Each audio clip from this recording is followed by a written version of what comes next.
Hello दोस्तों, मेरा नाम रज़ा है और आज हम पिवट टेबल का इस्तेमाल सीखेंगे और हम ये देखेंगे कि हम पिवट टेबल के ज़रिए से एक्सेल में किस तरह से डेटा को शोकेस कर सकते हैं और अगर हमारे पिवट टेबल अप्लाई करने के बाद डेटा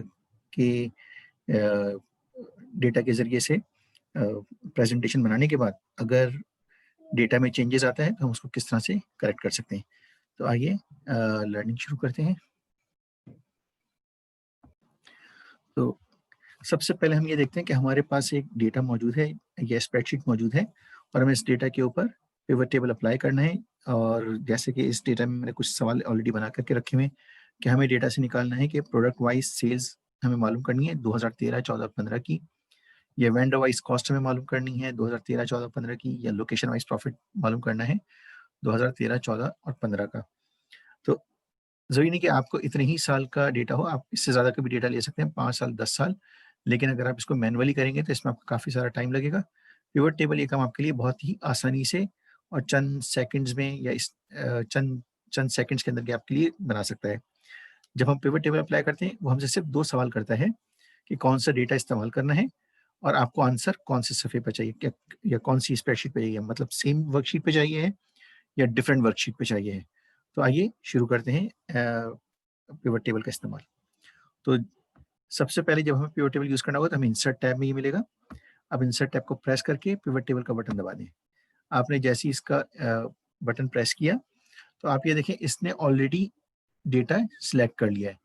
लेकिन आप ये देखें इसने डेटा जो सिलेक्ट किया है वो एक गलत जगह का डेटा है। इसलिए हमेशा जब भी आप स्प्रेडशीट में जब भी आप पिवट टेबल इस्तेमाल करें, अपना डेटा मैनुअली खुद ही सिलेक्ट करें ताकि डेटा में कोई गलती की गुंजाइश ना रहे, या ये स्प्रेडशीट या डेटा जो आपको सिलेक्ट करना है, टेबल जो सिलेक्ट करना है, उसमें गलती की गुंजाइश ना रहे।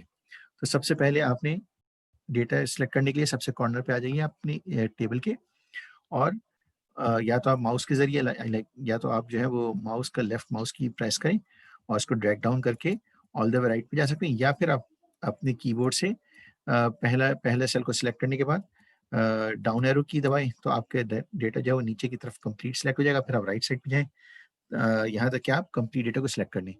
एक चीज़ आपको ज़हन में रखनी है कि आप मर्ज सेल या ब्लैंक सेल्स को डेटा सिलेक्शन के टाइम पे शामिल नहीं करते। अगर आपके टेबल के अंदर कुछ जगह पे ब्लैंक सेल्स मौजूद हैं, तो उनको आप 0 से या नॉट एप्लीकेबल लिख करके उसको फिल इन कर सकते हैं ताकि वो आपके डेटा को करप्ट करने में प्रॉब्लम ना करे। तो वन्स आपने डेटा सिलेक्ट कर लिया, फिर ये आपसे पहला सवाल था कौन-सा टेबल इस्तेमाल करना है। दूसरा सवाल है कि आपको किस जगह पर आंसर्स चाहिए। तो आपने सिंपल सिलेक्ट किया न्यू वर्कशीट पे चाहिए और आप सिंपल क्लिक ओके कर दें। जैसे ही आपने सिलेक्ट किया, हम यहाँ पर बना रहे हैं। अगर आप अपनी मास्टर शीट में जाकर के चेक करें तो हमने 3 सवाल के जवाब देने हैं। पहला सवाल है product wise sales data for the year 2013, 14 and 15, मतलब आपको सेल्स डेटा करना है 2013, 14 और 15 का।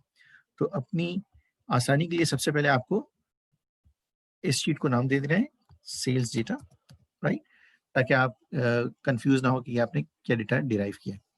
सो जब आपको सेल्स डेटा मालूम करना है 3 साल का, तो सबसे पहले आप प्रोडक्ट का नाम ले लीजिएगा, सिलेक्ट कर लें और आपको 3 सेल्स के नंबर को आप सिलेक्ट कर लेंगे। आपके पास ये जो राइट साइड पे जो पिवट टेबल फील्ड्स का जो आपके पास अ, टूल बॉक्स खुला है, आप उसमें सिंपल सिलेक्शन करेंगे और आपका डेटा रेडी हो जाएगा।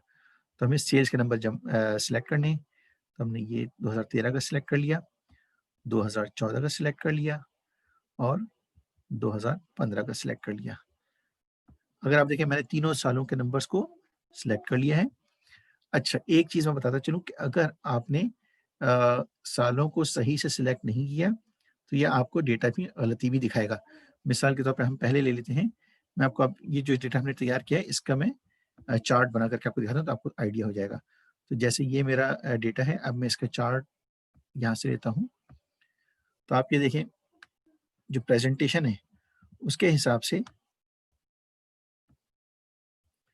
मेरे 2015 के अंदर जो नंबर्स हैं, वो शो कर रहे हैं कि बिज़नेस डाउन हुआ है, दोबारा से अप हो गया है। जस्ट इन केस अगर आपने 2015 पहले सिलेक्ट कर लिया और 2014 बाद में सिलेक्ट किया, तो आपकी फिगर टोटली चेंज हो जाएगी। आप देख सकते हैं कि वो दिखा रहा है कि बिज़नेस पहले ऊपर गया था, अब नीचे आ गया। तो आप हमेशा ज़हन में रखिएगा, सिस्टम आपका डेटा तो जनरेट कर सकता है, उसके ऊपर चार्ट्स और टेबल तो बना सकता है, लेकिन डेट्स को प्रॉपर्ली सिस्टम में डालना ये आपकी ज़िम्मेदारी है ताकि आप उसको इस पिवट टेबल का सही से इस्तेमाल कर सकें। तो आप देखिए जब आपने 2015 को बीच में लिया है, तो आपका जो टेबल है वो इस तरह बन गया है जैसे आपको बीच वाले साल में तो फ़ायदा हुआ था, लेकिन इस मतलब पहले वाले साल और इस वाले साल में बिज़नेस कम किया है। हालाँकि पोज़ीशन बिल्कुल डिफरेंट है। सिर्फ़ बीच वाले साल में आपका बिज़नेस डाउन हो गया था इस पोज़ीशन में, और इस साल जो है पोज़ीशन बहुत अच्छी है बिज़नेस की, जिसमें आपका बिज़नेस बहुत ऊपर जा रहा है। तो ये बहुत इम्पोर्टेंट है आपके जानने के लिए कि जब भी आप पिवट टेबल अप्लाई करें, तो आप ये मेक श्योर करें कि आपने डेट्स को सही से सिलेक्ट किया है। आइए एक और टेबल बनाते हैं, तो फिर आपको इसकी प्रैक्टिस और बेहतर हो जाएगी। अब हम ये करते हैं कि मिसाल के तौर पे अब जो बना रहे हैं वो है वेंडर वाइज़ कॉस्ट। सो अब हम वेंडर वाइज़ कॉस्ट निकाल रहे हैं, तो बहुत आसान है। आपने सबसे पहले मास्टर शीट में आकर के इंसर्ट का टैब दबाया और पिवट टेबल दबा दिया। जैसे ही आपने पिवट टेबल दबाई, इसने आपसे दोबारा से वही सेम सवाल किया कि आपको कौन-सा टेबल इस्तेमाल करना है या डेटा आपको किस टेबल में से चाहिए है और आपको आंसर किस जगह पर चाहिए। तो हमें जो टेबल चाहिए वो ये वाला। तो सबसे पहले इस टेबल को पूरा कंप्लीट सिलेक्ट कर लें। पहले सेल में आप पहले सेल को सिलेक्ट कर लें, या तो आप माउस यूज़ कर लीजिए या फिर आप अ, कीबोर्ड के ज़रिए से इस टेबल को आप सिलेक्ट कर सकते हैं। इस दफ़ा मैंने माउस सिलेक्ट किया, पिछली बार मैंने कीबोर्ड यूज़ किया था। जब आप ये टेबल कंप्लीट सिलेक्ट कर लेंगे, उसके बाद फिर आप बस ये मेक श्योर कीजिए कि कोई ब्लैंक सेल इसमें ना हो और मर्ज सेल भी इसमें शामिल ना हो। जब आपने टेबल को सिलेक्ट कर लिया, उसके बाद फिर आपने न्यू वर्कशीट दे दी। न्यू वर्कशीट में हम इसलिए जाते हैं ताकि हमारा मास्टर शीट का डेटा करप्ट ना हो, और आपने कर दिया। जैसे आपने ओके किया, अब आप ये चेक कर लें कि आपने ये शीट पे वेंडर वाइज़ कॉस्ट डालनी है। तो आपने इस शीट का नाम दे दिया वेंडर वाइज़, ताकि आपको पता रहे कि ये वेंडर वाला डेटा है। ओके, सो जब आपको वेंडर वाइज़ डेटा देना है, तो सिंपल आपने वेंडर्स को सिलेक्ट कर लिया। उसके बाद फिर आपने 3 साल की कॉस्ट को सिलेक्ट कर लिया। तो आपने 2013 की कॉस्ट, 2014 की कॉस्ट और 2015 की कॉस्ट को आपने सिलेक्ट किया। आपके पास आपका डेटा रेडी है। आपका आंसर यहाँ पर भी सही है, लेकिन जस्ट इन केस आपको ये तो पता चल रहा है कि आपके इस वेंडर से इतने का बिज़नेस आ रहा है। लेकिन अगर आपको मज़ीद इन्फॉर्मेशन चाहिए कि आपके ये वेंडर्स आपको कौन-कौन सी प्रोडक्ट सेल करते हैं और इन प्रोडक्ट्स में आपकी कौन-कौन सी बेहतर परफ़ॉर्म करने वाली प्रोडक्ट्स हैं, तो आप सिंपली इन सब इन्फॉर्मेशन के अलावा आप प्रोडक्ट्स को भी सिलेक्ट कर लें। तो आपकी प्रोडक्ट के नाम यहाँ पर है। अब आप देखें, आप यहाँ पर देख सकते हैं कि आपके वेंडर्स की जो प्रोडक्ट्स हैं वो भी नज़र आ रही हैं आपको, और उनकी परफ़ॉर्मेंस भी नज़र आ रही है कि मिसाल के तौर पे इन इन प्रोडक्ट्स में ये हाई परफ़ॉर्मर है और इन प्रोडक्ट्स के अंदर ये हाई परफ़ॉर्मर है। तो आप इस तरह से अपना डेटा बना सकते हैं। और फिर ऑफ़ कोर्स अगर आपको जस्ट इन केस आपका चार्ट बनाना है, तो आप सिंपल मेक श्योर करें कि आपका जो कर्सर है वो इस टेबल में कहीं पर भी हो, चाहे यहाँ पर हो, चाहे यहाँ पर हो। बट शर्त ये है कि वो टेबल के अंदर मौजूद हो। उसके बाद फिर आप चार्ट को बना सकते हैं, और ये आपका चार्ट रेडी है। जस्ट इन केस आप ये देखें कि आपका राइट साइड पर आपका जो मेन्यू था, ये जिसे आप कहें कि आपका जो टूल था जो जो अब गायब हो गया है। तो इसके लिए कन्फ्यूज़ होने की ज़रूरत नहीं है। सिंपल आप आकर के यहाँ पे क्लिक कर देंगे तो टूल वापस आ जाएगा। मतलब आपको अपने टेबल पे आप जैसे ही क्लिक करेंगे, आपको ये टूल वापस आ जाएगा। कभी-कभार जब हम अगर सपोज़ करें आपने जब सिलेक्शन के अंदर गलती से प्रोडक्ट को पहले सिलेक्ट कर लिया हो, जैसे मैं यहाँ पर आपको करके दिखाता हूँ। इस वक़्त अगर आप देखें आपके पास डेटा मौजूद नहीं है कोई भी, आपको यहाँ पर कुछ पता नहीं चल रहा कि आप किस चीज़ का आंसर निकाल रहे हैं। अगर आपने प्रोडक्ट पहले सिलेक्ट कर लिया और बाद में वेंडर सिलेक्ट किया, तो आपका आंसर तो सही है, लेकिन प्रॉब्लम ये है कि आपको आंसर के अंदर अगर आप यहाँ देखेंगे तो आपको नहीं पता चल रहा कि आपकी प्रोडक्ट्स कहाँ कौन-सी किस-किस वेंडर के साथ फॉल कर रही हैं। और दूसरा यहाँ पर भी पीआरओ 541, पीआरओ 541, पीआरओ 541, ये 4-5 जगह पर अलग-अलग शो कर रहा है, और यहाँ पर दूसरे वेंडर जो हैं वो भी मुख्तलिफ जगह पर हैं। तो आपको सही से पता नहीं चल रहा कि एक वेंडर कौन-कौन सी प्रोडक्ट को सेल कर रहा है। तो इसके लिए बहुत आसान है, आपने सिंपली अपने रोज़ एरिया में आकर के यहाँ आपके इस टूल बॉक्स में आके और या तो वेंडर्स को आप ऊपर ड्रैग कर लें, या प्रोडक्ट को आप अगर अगर मतलब अगर आपके लिए ये मुश्किल हो रहा हो, मैं आपको दोनों बता देता हूँ। या तो आप अभी मैंने आपको बताया था कि आपने वेंडर्स को ऊपर ड्रैग किया था, दूसरी तरफ जैसे कि हमने आप प्रोडक्ट को पकड़ के आप उसको नीचे की तरफ ड्रैग कर लें। दोनों सूरतों में आपका डेटा करेक्ट हो जाएगा। अब आप देखें, आप अपने इस डेटा को प्रॉपर्ली देख भी सकते हैं कि कौन-सा वेंडर कौन-सी प्रोडक्ट को सेल कर रहा है, और ये यहाँ पर आपका ये टेबल है और ये आपका डेटा जनरेट हो गया है। एक और हम प्रैक्टिस कर लेते हैं और इसके बाद फिर हम एक फाइनल टेस्ट करेंगे नंबर चेंज करके। सो इस दफ़ा हम करेंगे location wise profit. So let's say अब हम लोग ये जानना चाहते हैं कि हमारी ब्रांचेज़ अगर मुख्तलिफ जगहों पर हैं और हमें ये चेक करना है कि हमारी किस एरिया की ब्रांच कैसा परफॉर्म कर रही है, या दूसरे लफ्ज़ों में किस ब्रांच का प्रॉफिट ज़्यादा है, तो हम वो भी पिवट टेबल के ज़रिए से with a click of a button कर सकते हैं। वो किस तरह से, आप सिंपल मास्टर शीट के अंदर होते हुए आप इंसर्ट टैब में जाइए और पिवट टेबल में चले जाइए। आपको डेटा सेलेक्ट करने की बात कर रहा है, डेटा मैनुअली सेलेक्ट कीजिए हमेशा, ताकि आपकी गलती के चांसेस कम हो। आपने फर्स्ट सेल को सिलेक्ट किया, इस दफ़ा मैं दोबारा कीबोर्ड यूज़ कर रहा हूँ, और आपने टेबल को सिलेक्ट कर लिया। जब आपने टेबल सिलेक्ट किया, उसके बाद फिर आप मेक श्योर करें कि आपका जो आंसर है वो न्यू वर्कशीट पे जा रहा हो। न्यू वर्कशीट करके आप क्लिक करते हैं ओके। अब देखिए आपके पास दोबारा से लाइक आपका टूल बॉक्स यहाँ पर आ गया, जिसके ज़रिए से आप अपना मतलब डेटा सिलेक्ट कर सकते हैं। ये अब जो हमें बनाना था वो बना था लोकेशन वाइज़ प्रॉफिट। सो आप सिंपल इस जगह पर आके सबसे पहले लोकेशन को सिलेक्ट कर लीजिए और फिर 3 साल का प्रॉफिट सिलेक्ट कर लीजिए। ये 13, 14 और प्रॉफिट ऑफ 15। सो अब आप ये देखिए आपके पास तीनों साल का प्रॉफिट है, लेकिन आपको ये नहीं पता चल रहा कि आपकी इन ब्रांचेज़ के परफॉर्मेंस में किस प्रोडक्ट का ज़्यादा हाथ है। तो बहुत आसान है, आप सिंपल ऊपर जा कर के प्रोडक्ट का चेक बॉक्स भी आप चेक मार्क कर दें। आपने जैसे ही इसको चेक मार्क किया, अब ये देखें आपकी ए प्रोडक्ट जो है वो ये ए ब्रांच जो है, वो ये 3 प्रोडक्ट्स को सेल कर रही है, और बी जो ब्रांच है वो आपकी ये 3 प्रोडक्ट्स को सेल कर रही है, और ये सी ब्रांच ये वाली प्रोडक्ट्स को सेल कर रही है, और ये इनका सेपरेट इतना-इतना बिज़नेस भी दिखा रहा है। तो ये आपका डेटा इस तरह से जनरेट हो गया। जस्ट इन केस अगर आप ये डेटा कंप्लीट करते हैं, just to give you the idea, कि कभी-कभार ऐसा भी होता है कि हम अपनी डेटा को कंप्लीट करके बैठते हैं और फिर हमें पता चला कि हमें नंबर जो थे वो प्रॉफिट के नहीं चाहिए थे, बल्कि हमें नंबर सेल्स के चाहिए थे।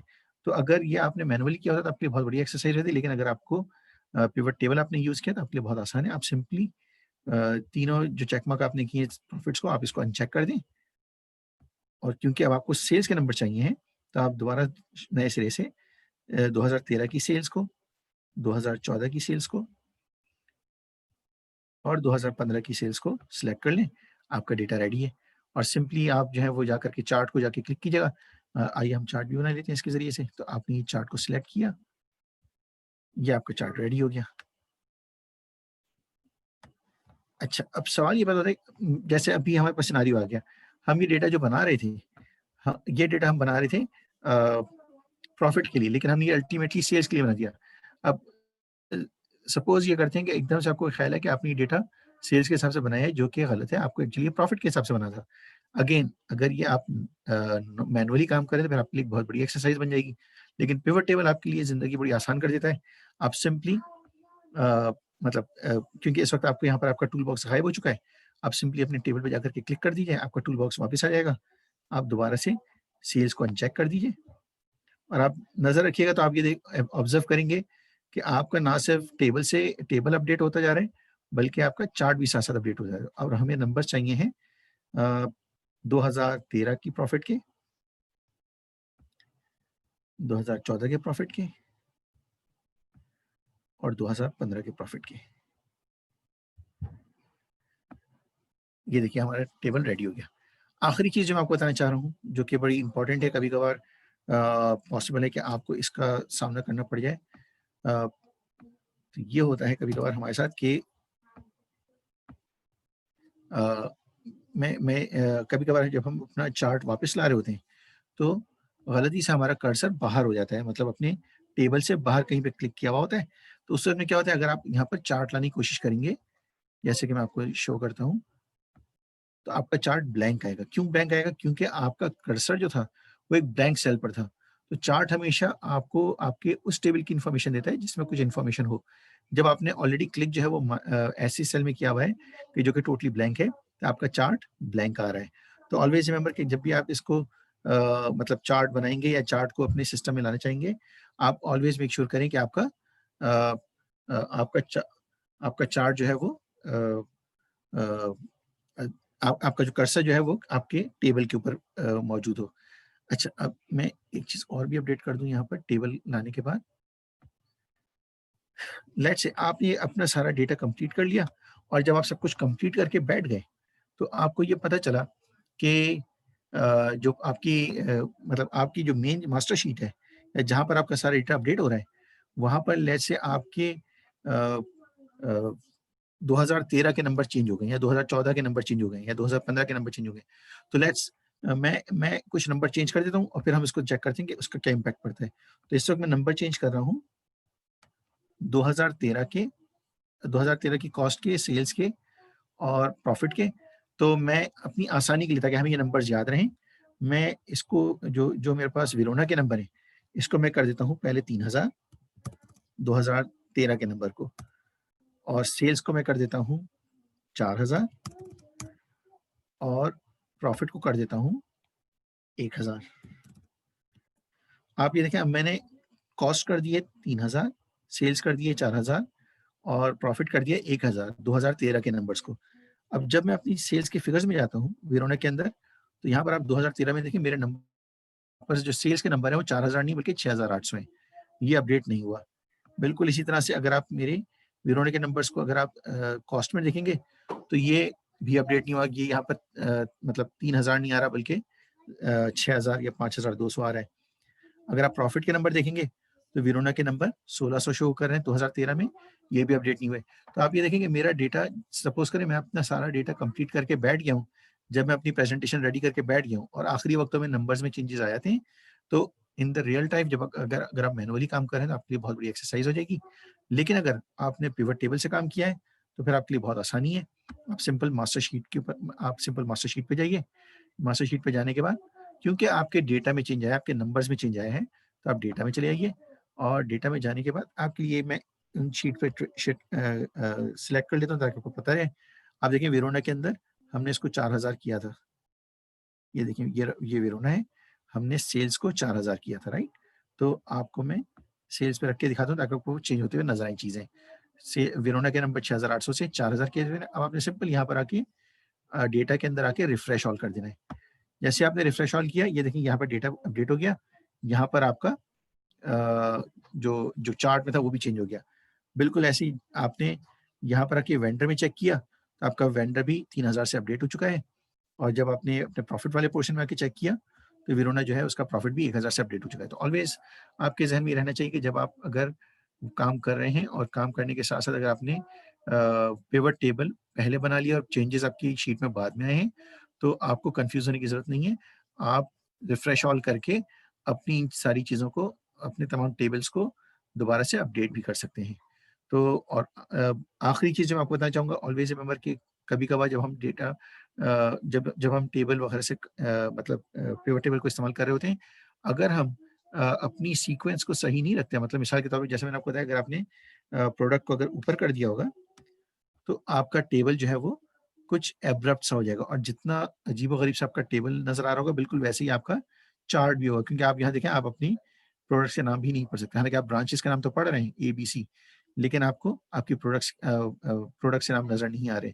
तो अगर आप इसी जगह पर इसको लोकेशन को अगर आप ऊपर कर देंगे, तब आप देखें आपको अपनी ब्रांचेज़ के नाम भी नज़र आ रहे हैं और आपके प्रोडक्ट्स के नाम भी क्लियर हो गए। तो कभी-कभार जब अगर आप देखें आपकी चीज़ें जम्बल्ड हो रही हैं, तो आप ऑलवेज़ ये चेक कर सकते हैं कि कहीं आपने अपनी जो डेटा की जो मेन कैरेक्टर्स हैं, उनको प्रॉपर्ली सिलेक्ट किया है कि नहीं किया है। आई होप कि आपको ये आज का ये टॉपिक पसंद आया होगा। प्लीज़ अपने दोस्तों के साथ शेयर करते रहिए ताकि ज़्यादा से ज़्यादा लोग इस चीज़ को सीख सकें। ये एक बहुत पावरफुल टूल है और ऑफ कोर्स एक्सेल के अंदर नॉर्मली जो लोग काम करते हैं वो जानते हैं कि मोस्ट ऑफ द टाइम जब वो प्रेजेंटेशन करते हैं, जब बड़े बिज़नेसेस के अंदर जब प्रेजेंटेशन हो रही होती है, तो पिवट टेबल जो है वो उनके लिए एक बहुत अहमियत का टूल है।